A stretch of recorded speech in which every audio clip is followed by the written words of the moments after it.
U.S. Chamber here, and why do we care about this issue of regulation of greenhouse gases under the Clean Air Act?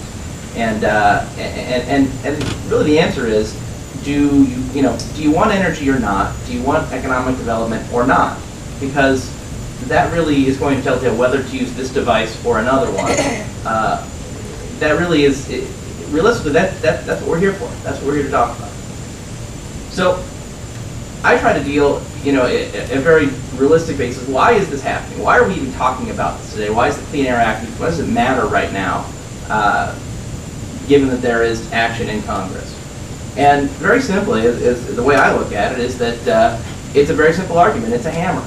This is a hammer. The argument goes, such and such bill, you may not like it very much, but it's a whole lot better than using the Clean Air Act to do this. There are a few more heavily subsidized, more industries that get more loopholes than the coal industry. At every step of its process, it gets to enjoy subsidies and loopholes that no one else enjoys.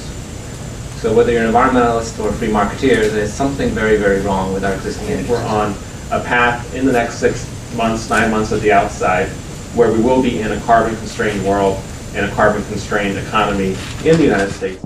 What concerns does the Chamber of Commerce have with the EPA potentially regulating CO2 emissions instead of Congress?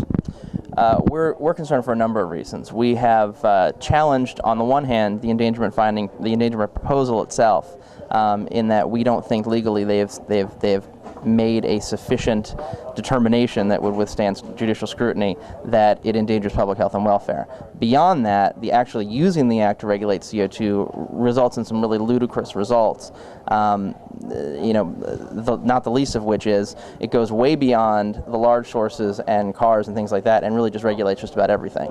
We did a study that showed that one small part of this, the PSD permitting part of it, would actually reach 1.2 million, would expose 1.2 million stationary sources, buildings and the like, including the one that we're standing in right now, to this very onerous, costly $125,000, 6 to 12 month permitting provision anytime you wanted to build on this site or anytime you want to make a modification to this building.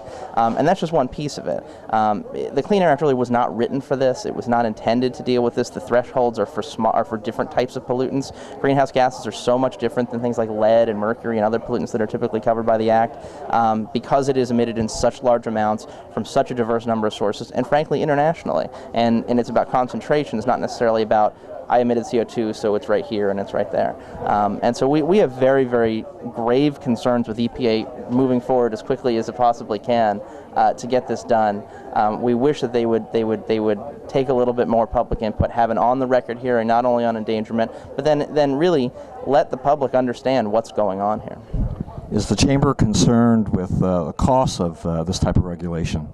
Absolutely, absolutely.